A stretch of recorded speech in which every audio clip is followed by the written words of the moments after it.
Advocate Gopalakrishnan അക്കാര്യത്തിലെ ചോദ്യം വളരെ നേരിട്ടുള്ളതാണല്ലോ.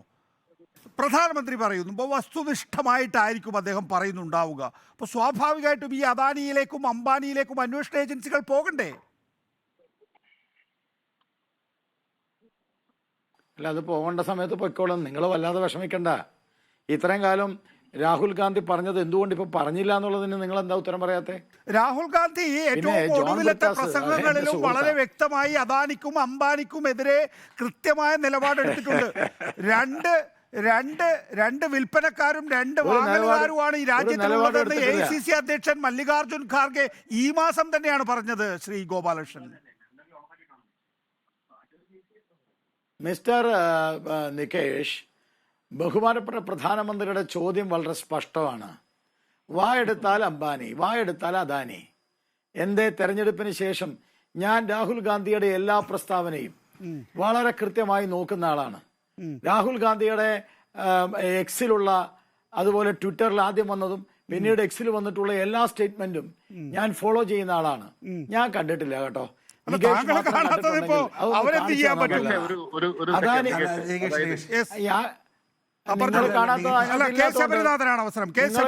കാണാത്തത് അതിനകത്ത് ഇല്ലാത്തോണ്ട്. ഞാൻ സംസാരിച്ച് തീർന്നോട്ടെ.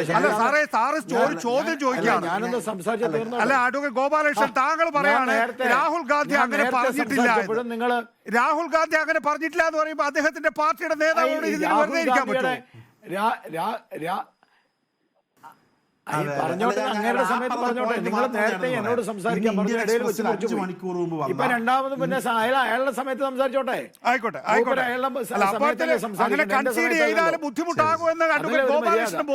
മൂപ്പരുടെ സമയത്ത് സംസാരിക്കട്ടെ. അല്ല, കൺസീഡ് ചെയ്താൽ അത് ബുദ്ധിമുട്ടാകുമെന്ന് അഡ്വക്കേറ്റ് ഗോപാലകൃഷ്ണൻ എനിക്ക് ഒരു ബോധ്യം.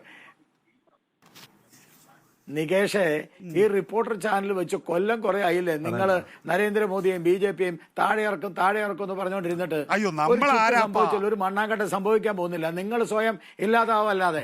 അപ്പൊ അതൊന്നും നിങ്ങൾ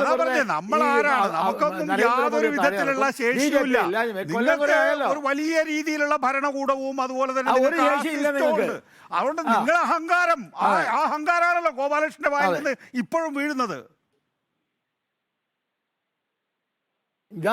നിങ്ങള് ഒരു സെക്കൻഡ് ഒന്നും ഉണ്ടായിരുന്നുള്ളൂ. അഹങ്കാരം തന്നെയാണ്. അഹങ്കാരം മാത്രമല്ല, അഭിമാനവുമാണ് ഞങ്ങൾക്ക് നരേന്ദ്രമോദി എന്ന് പറഞ്ഞാൽ. കൊല്ലം കുറയായി നിങ്ങൾ ഈ നരേന്ദ്രമോദിയെ ഇല്ലാതാക്കാനും BJPയെ ഇല്ലാതാക്കാനും ശ്രമിക്കുന്നു. നിങ്ങൾക്കൊരു ചുക്കും ചുണ്ണാമ്പും ഇനിയും പറ്റില്ല.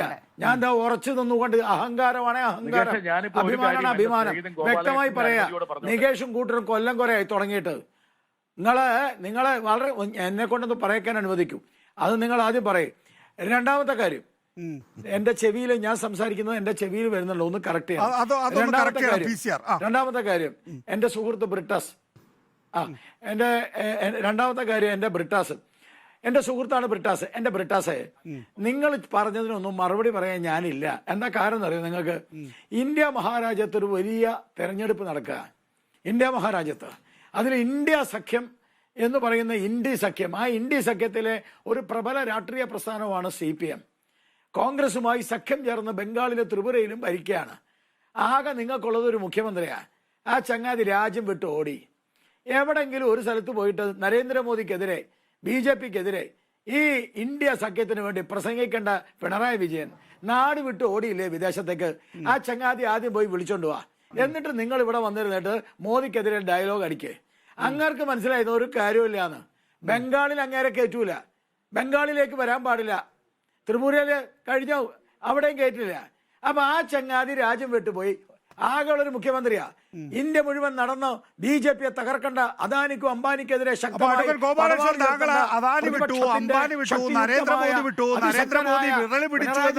ബ്രിട്ടാസിന്റെ ആരോപണം വിട്ടു. പിണറായി വിജയൻ എന്ന് പറയുന്ന കേരളത്തിൽ കിടക്കുന്ന ഒരു കോണകം പോലൊരു സംസ്ഥാനത്തിലെ മുഖ്യമന്ത്രിയാണ് ഇപ്പോഴത്തെ വിഷയം. അല്ലല്ലോ, അയാൾ പറഞ്ഞതിന് എനിക്ക് എന്റെ മുമ്പിൽ വരുന്ന ഒരു പ്രതിയോഗി സംസാരിച്ചതിന് മറുപടി പറയാൻ പാടില്ല എന്നുണ്ടോ? അല്ല, നിങ്ങളുടെ ചാനലിൽ അങ്ങനെയൊക്കെ ഉണ്ടോ? BJPക്കാർ മറുപടി പറയാൻ പാടില്ല? അങ്ങനെയാണെങ്കിൽ പറഞ്ഞു വെച്ചോളൂ, ഞാൻ അവസാനിപ്പിക്കാം. എന്താ മാഷേ, ഞാൻ സംസാരിച്ചത് അങ്ങേരോടാണ്, ജോൺ ബ്രിട്ടാസിനോടാണ്. ഇനി നിങ്ങൾ സംസാരിച്ചത് ഞാൻ വളരെ കൃത്യമായി രാഷ്ട്രീയ പ്രതിരോധം തീർത്തല്ലോ. ബ്രിട്ടാസിനൊക്കെ പറയാനുണ്ട്, അനുവദിക്കും. നേരത്തെ ശബരിനാഥന് കൊടുക്കേണ്ട സമയത്ത് നമ്മൾ കൊടുത്തില്ല. ശബരിനാഥനിലേക്ക് ഞാൻ വന്നോളാം. ആനി രാജ്യം ഉണ്ട് അവിടെ. ബ്രിട്ടാസിനെന്തോ പൂർത്തിയാക്കാനുണ്ട്. നിങ്ങളെ ഗോപാലകൃഷ്ണൻ ഒറ്റ കാര്യം, ഗോപാലകൃഷ്ണൻ നമ്മള് സ്നേഹത്തിന്റെ അടിസ്ഥാനത്തിൽ ഒന്ന് ഈൽഡ് ചെയ്യും. ഒന്ന്, അതായത് നമ്മളിപ്പോ വളരെ പ്രധാനപ്പെട്ട ഒരു വിഷയത്തെ കുറിച്ച് ഇനി ഉദാഹരണം പറഞ്ഞാല് രാഷ്ട്രീയ നേതാക്കളുടെ ഈ പറഞ്ഞ വിദേശ സന്ദർശനത്തെ കുറിച്ചൊക്കെയാണ് നമുക്ക് ചർച്ച ചെയ്യണമെങ്കിൽ നമുക്കൊരു ഒരു ചർച്ചാ വിഷയം തീരുമാനിക്കും.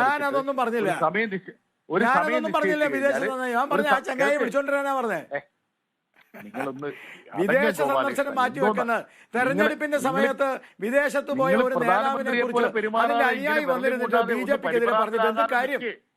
നിങ്ങൾ പറ, കേൾക്ക്. അതായത് ഇത് ഒരു പരിഭ്രാന്തിയുമില്ല, നിങ്ങൾ പറഞ്ഞോളൂ, ഞാൻ കേൾക്കാലോ.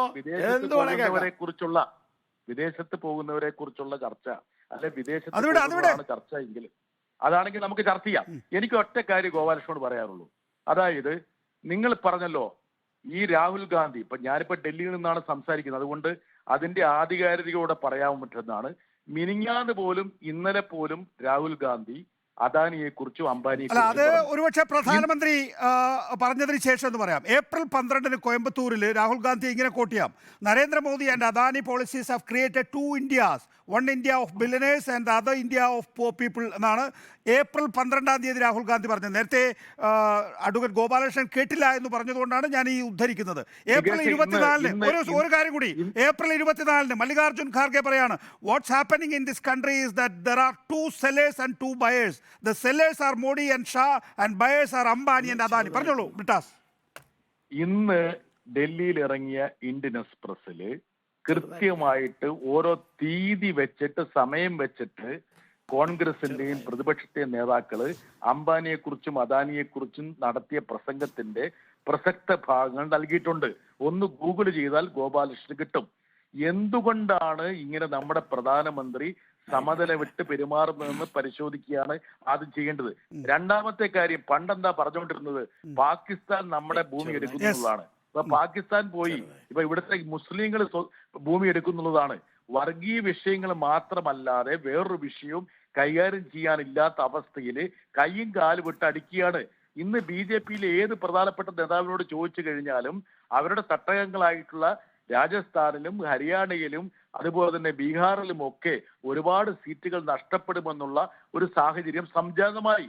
ആ സമയത്താണ് ഇത്തരത്തിലുള്ള ഒരു ചിത്തഭ്രമം നമ്മുടെ പ്രധാനമന്ത്രിക്ക് വന്നത്. പക്ഷെ ഞാൻ അതിലേക്കൊന്നുമല്ല പോകുന്നത്. ഒരു പ്രധാനമന്ത്രി തന്റെ ഭരണ നേതൃത്വത്തിന് കീഴിൽ ഇതുപോലെ ഒരു ടെമ്പോയിലൊക്കെ കള്ളപ്പണം ഇങ്ങനെ വിതരണം ചെയ്യുന്ന കാര്യം കൃത്യമായിട്ട് പ്രതിപാദിക്കുമ്പോൾ ഏതൊരു കള്ളപ്പണത്തിന്റെ ഒരു കണികയെ പോലും വേട്ടയാടി പിടിക്കാൻ ശേഷിയുള്ളവരാണ് എൻഫോഴ്സ്മെന്റ് ഡയറക്ടറേറ്റ് എന്ന് പലതവണ പറഞ്ഞ പ്രധാനമന്ത്രി. എന്തുകൊണ്ടാണ് ഈ എൻഫോഴ്സ്മെന്റ് ഡയറക്ടറേറ്റിനെയും CBIയെയും അദാനിയുടെയും അംബാനിയുടെയും ആ സ്ഥാനത്തേക്ക് അയക്കാത്തത്? ശരി, അത്തരം ചോദ്യങ്ങളാണ് ഇന്ത്യ ബ്ലോക്കിന് ഉന്നയിക്കാനുള്ളത്. ശരി.